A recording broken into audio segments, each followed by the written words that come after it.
You've practiced yoga for years, maybe even decades, because you believed it was the key to healthy aging. Like you, I was taught that yoga could be my everything, and I really wanted it to be. I even told thousands of students the same thing. But I've changed my tune based on science, lived experience, and 7 longevity tests. Even with 20 years of dedicated yoga practice, I was failing several of these tests. And I would bet the same is true for you.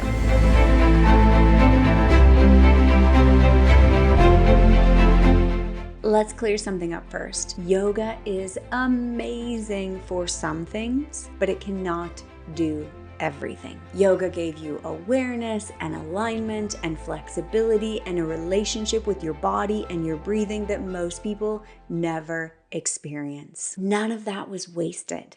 In fact, I believe this gives you superpowers for strength building. And that's how you evolve your practice. And strength building is what you need when you're over 40 and you want to age well and age gracefully and take care of your metabolic health and your hormones. Yoga can't do that strength work, no matter how much we want it to, because it lacks progressive overload. And over time, with the hormonal changes in women's bodies as we pass through perimenopause and menopause, flexibility becomes a liability. The longevity tests that I'm going to show you have standards and measurements that predict aging gracefully and maintaining your independence and freedom. Most yogis will simply lack the strength to do them. Here's the good news. The tests will diagnose and provide the remedies. They'll show you exactly what you need to do more of or do differently in your practice. This episode contains a lot of inspiration from 2 podcast episodes. One with Jeff Cavalier on the Huberman Lab podcast, and the other with Dr. Stephanie Estima on Diary of a CEO. Both interviews emphasize doing the small things regularly, consistently, so you can keep doing the big things. Do the shoe test every day. Do star pose during your practice,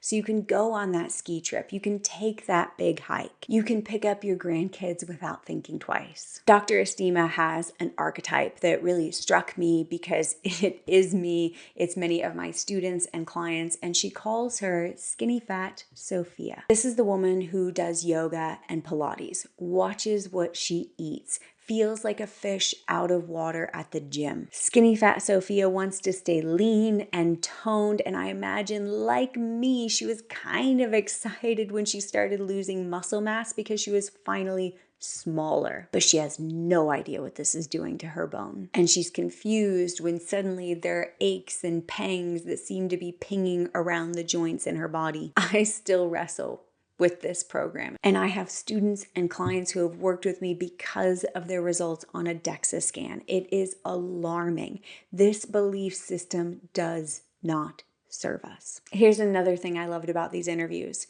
These are practitioners who work with real people day in, day out. They're not afraid of nuance. It's not one size fits all programming or big flashy headlines about what everyone should be doing. And they're focused not just on your muscles, but making sure you build support for your joints, ligaments, and tendons.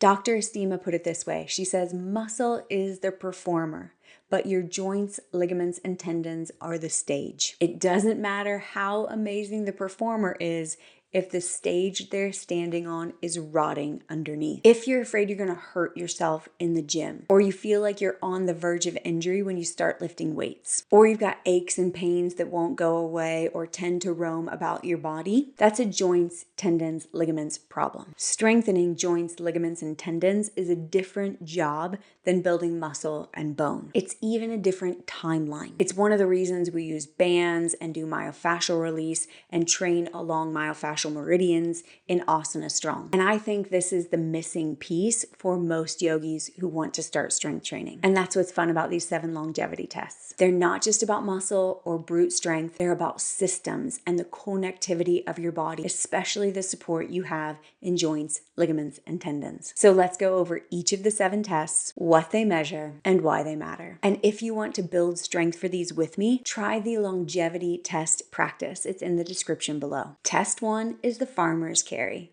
This measures grip strength. If you want to open a jar when you're 70, you've got to be able to do this now.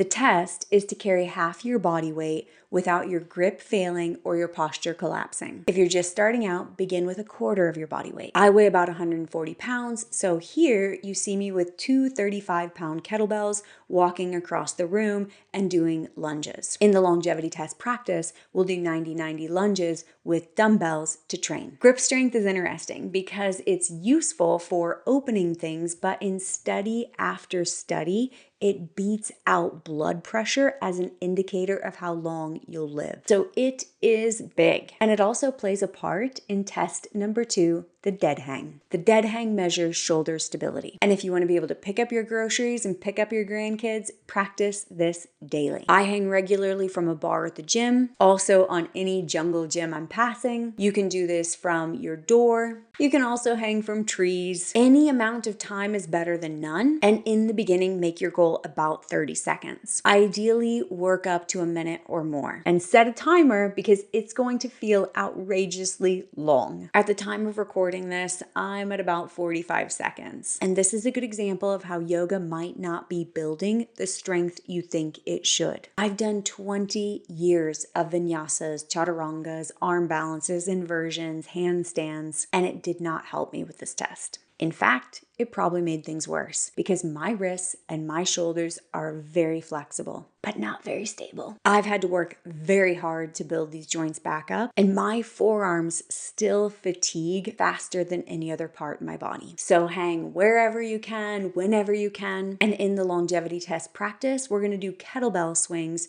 to work on our grip strength and shoulder stability. Test number 3 is about fall prevention, and it is called star pose or X plank. You've probably done many a side plank or wild thing, but can you hold this for 30 seconds? So it's a side forearm plank, and the lifting of the hip does a lot to build the pelvis stabilizers. Dr. Stephanie Estima will say this pose basically works everything. I like the forearm version because it strengthens your shoulder stabilizers, especially serratus anterior, where yogis tend to be particularly weak, as well as the obliques, the side wall abdominals. And it doesn't look like it, but the lifting up engages the outer hip muscles, especially glute med, glute min, which are major pelvis stabilizers. And that hip pelvis stabilization is what ties this to fall prevention. Similar but different is test number 4, the wall sit, where you're developing your leg and ankle strength. Looks like chair pose, but feels really different, especially because you want to hold it for 30 seconds. Your knees are bent at 90 degrees and you want your back against the wall. Once that's easy, extend one leg at a time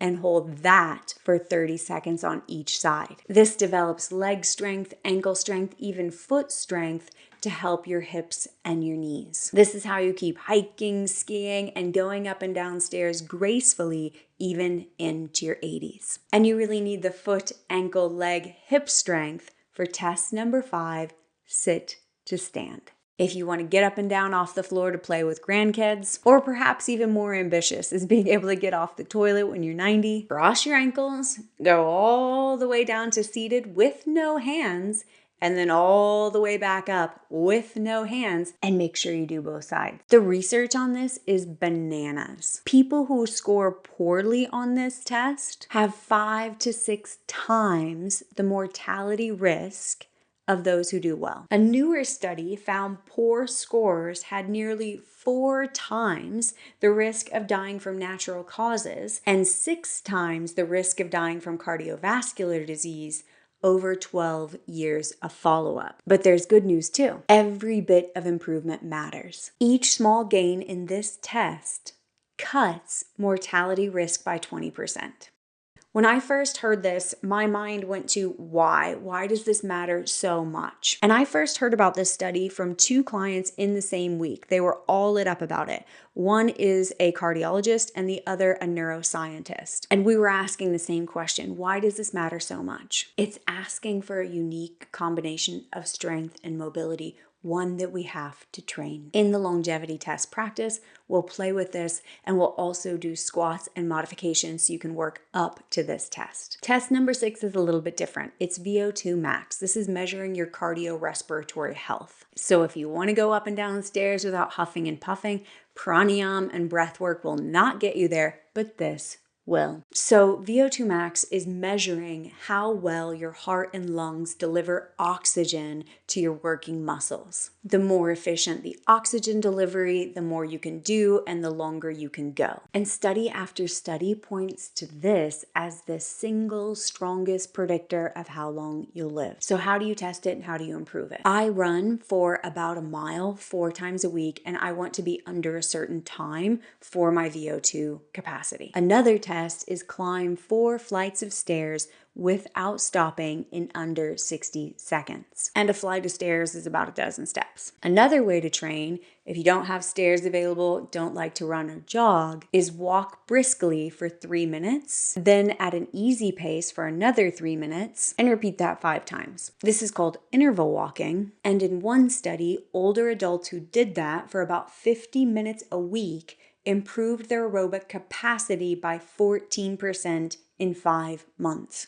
I was told, and I believed for about 2 decades, the yoga asana was all I needed for everything, but especially for cardio. And yes, yoga asana does train your breathing, and it balances the branches of your nervous system through breathing, but you need a little bit more to improve your endurance and the efficiency and capabilities of your lungs and your heart. It's just a different type of breathing and moving. Test number 7 is going to take us back to fall prevention and balance. Falls are one of the leading causes of injury and death as women age. And balance is more affected by age than any other strength benchmark, which is why I encourage you to do the shoe test. Jeff Cavaliere calls it the old man test, and only about 1 in 7 adults over 40 can do this well. You're going to stand on one leg and put on your sock and your shoe without putting your foot down. I love this one because you can weave it into your everyday. It doesn't take a lot of time. It doesn't take any equipment, but it does